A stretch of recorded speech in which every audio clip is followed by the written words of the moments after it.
વિદ્યાર્થી મિત્રો, કેજે એજ્યુકેશન ચેનલમાં આપનું સ્વાગત છે। આવા જ વિડીયો જોવા માટે કેજે એજ્યુકેશન ચેનલને લાઇક કરો, શેર કરો, સબસ્ક્રાઈબ કરો। ધોરણ 10 સામાજિક વિજ્ઞાન બીજી એકમ કસોટી આજે લેવામાં આવેલી।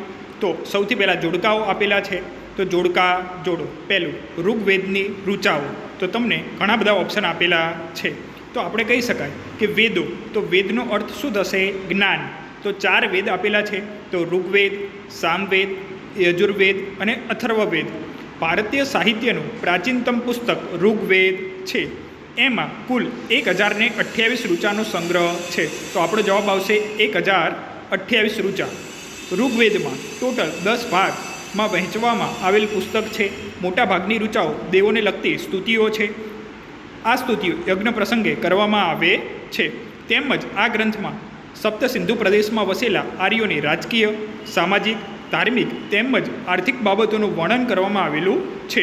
એના પછી સામવેદ, તો સામવેદમાં ઋગ્વેદની ઋચાનું જ્ઞાન કરવા માટે રચવામાં આવ્યો છે। આ શ્લોકો રાગ અને લય સાથે ગવાય છે, માટે સામવેદને સંગીતની ગંગોત્રી તરીકે પણ ઓળખવામાં આવે છે। મોસ્ટ આઈએમપી યાદ રાખવાનું। પછી છે યજુર્વેદ, તો યજુર્વેદ યજ્ઞનો વેદ કહેવાય છે। આ વેદ ગદ્ય અને પદ્ય સ્વરૂપે રચાયેલ છે। અને અથર્વવેદ, તો એમાં કર્મકાંડો અને સંસ્કારોનું વર્ણન કરવામાં આવેલું છે। ચલો બીજું, ઉપનિષદની સંખ્યા તો કેટલી છે? બરાબર, તો અહીંયા આપણને પૂછેલું હોય। તો ઉપનિષદ એટલે શું? તો નીચે લખેલું છે કે સાહિત્યમાં બ્રહ્માંડનો આરંભ, જીવન, મૃત્યુ, ભૌતિક અને આધ્યાત્મિક જગત, જ્ઞાન, પ્રકૃતિ અને બીજા અનેક દાર્શનિક પ્રશ્નોનું વિવેચન કરવામાં આવ્યું છે। ઉપનિષદ સંવાદોના સ્વરૂપમાં છે। મુક્તિકો ઉપનિષદમાં તેની સંખ્યા 108 દર્શાવે છે। તો અહીંયા જવાબ આવશે જી 1108 એ જવાબ આવશે। મહાભારતનો શ્લોક, તો આપણે અહીંયા લખેલું છે કે મુખ્ય 2 મહાકાવ્ય છે, રામાયણ અને મહાભારત। તો રામાયણમાં અયોધ્યાના રાજવી રામચંદ્રની કથા આપેલી છે, જ્યારે મહાભારત કે જે મહાકાવ્ય છે, બરાબર, એટલે કે રામાયણ કરતાં મહાભારત ઘણું મોટું કાવ્ય છે અને એમાં ઘણી બધી દિલચસ્પ ઘટના અને સાહસોનું વર્ણન કરવામાં આવેલું છે। મહાભારતમાં લગભગ 1 લાખ શ્લોકો છે, બરાબર। તો એમાં મહાભારતમાં કેટલા શ્લોકો છે એવું પૂછેલું છે, તો કેટલા આવશે? 1 લાખ। તો એનો જવાબ 1 લાખ। તે વિશ્વનો સૌથી મોટો કાવ્ય ગ્રંથ છે। વિદ્યાર્થી મિત્રો, મોસ્ટ આઈએમપી આ પણ યાદ રાખવાનું। તો તેમાં શેની સ્ટોરી આપેલી છે? પાંડવો અને કૌરવો વચ્ચે થયેલા યુદ્ધ તેનો મુખ્ય વિષય છે। તે છતાં તેમાં અનેક નાની મોટી વાર્તાઓ પણ જોડી દેવામાં આવી છે। મહાભારતના શ્રીમદ ભગવદ્ ગીતામાં ગહન દાર્શનિક સિદ્ધાંતોનું વિવેચન કરવામાં આવ્યું છે। રામાયણ છે એ વાલ્મીકીએ લખેલી છે, જ્યારે મહાભારત છે એ વેદવ્યાસ લખેલી છે।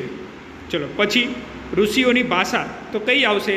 તો અહીંયા ઘણા બધા ઓપ્શન આપેલા છે। એમાં તો સૌથી પહેલાં આપણે કહી શકીએ કે પ્રાચીન ભારતની લિપિ હડપ્પા સમયની હતી। આ લિપિ આજે પણ ઉકેલી શકાય નથી। લખેલું જ છે કે સંસ્કૃત ભાષાને આર્ય ભાષા કે ઋષિઓની ભાષા કે વિદ્વાનોની ભાષા કહેવામાં આવે છે। તો જવાબ આવશે સંસ્કૃત ભાષા। મહર્ષિ પાણિની સંસ્કૃત ભાષાના મહાન વ્યાકરણ શાસ્ત્રી હતા। તેમણે અષ્ટાધ્યાયી નામના ગ્રંથની રચના કરી હતી। ચલો, તો એમાં જવાબ આવશે સંસ્કૃત। પછી આવશે બૌદ્ધ સાહિત્યની ભાષા, તો અહીંયા લખેલું જ છે પ્રારંભિક બૌદ્ધ સાહિત્ય પાલી ભાષામાં લખાયું। તો જવાબ આવશે પાલી ભાષા। તો આ સાહિત્યને 3 ભાગમાં વહેંચાયેલું છે। તેને ત્રિપિટક તરીકે ઓળખવામાં આવે છે। 3 એટલે કે સુત્ત પિટક, વિનય પિટક અને અભિધમ પિટકનો સમાવેશ થાય છે। ગુપ્ત યુગને સંસ્કૃત કાવ્ય અને નાટકના વિકાસનો સુવર્ણ યુગ કહેવાયો। જો ભારતનો સુવર્ણ યુગ પૂછે તો ગુપ્ત યુગ, પરંતુ જો ગુજરાતનો પૂછે તો સોલંકી વંશ આવશે। કેમ ગુપ્ત યુગને કહેવાય? તો એમાં ઘણા બધા કાલિદાસ, ભવભૂતિ, પારવી, ભર્તુહરી, બાણભટ્ટ, માઘ વગેરે સંસ્કૃતના સારા એવા લેખકો થઈ ગયા, કવિઓ થઈ ગયા। તો એમને શું શું લખેલું છે એની વાત કરેલી છે। કુમાર સંભવ, રઘુવંશ, મેઘદૂતમ, ઋતુસંહાર, અભિજ્ઞાન શાંકુતલમ વગેરે કાલિદાસના ગ્રંથો છે। બાણભટ્ટ લિખિત હર્ષચરિત્ર સમ્રાટ હર્ષવર્ધનનું જીવન ચરિત્ર છે। બાણે કાદંબરીની રચના કરી છે। એ જ રીતે ભવભૂતિએ ઉત્તરામચરિત, પારવીનું કીર્તાર્જુનિયમ, વિશાખદત્તનું મુદ્રા રાક્ષસ, શુદ્રકનું મુચ્છકટિકમ, દંડીનું 10 કુમાર ચરિત, બરાબર। તો આટલા ગ્રંથો તમારે યાદ રાખવાના રહેશે। ચલો પછી છઠ્ઠું, દિલ્હીના સુલતાનોની રાજ્ય ભાષા કઈ હતી?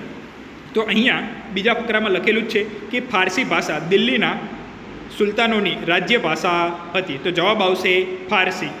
તો આ યુગમાં જ જિયાઉદ્દીન બર્ની, બરાબર, તો એને કયો ગ્રંથ લખેલો? તારીખે ફિરોજશાહી નામના ગ્રંથની રચના કરી, જેમાં ખલજી અને તુગલક વંશના રાજ્યનું વિસ્તૃત વર્ણન કરવામાં આવેલું છે. તો અલગ અલગ વંશો આવે, બરાબર, ખલજી આવશે, તુગલક આવશે, સૈયદ આવે, લોદી આવે, બરાબર.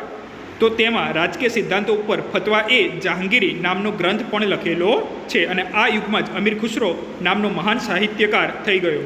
ચલો, મધ્યયુગમાં જન્મેલી ભાષા. તો અહીંયા છેલ્લી લાઈનમાં લખેલું જ છે કે મધ્યયુગની સૌથી મહત્ત્વની ઘટના ઉર્દૂ ભાષાના જન્મની છે. તો જવાબ આવશે ઉર્દૂ ભાષા.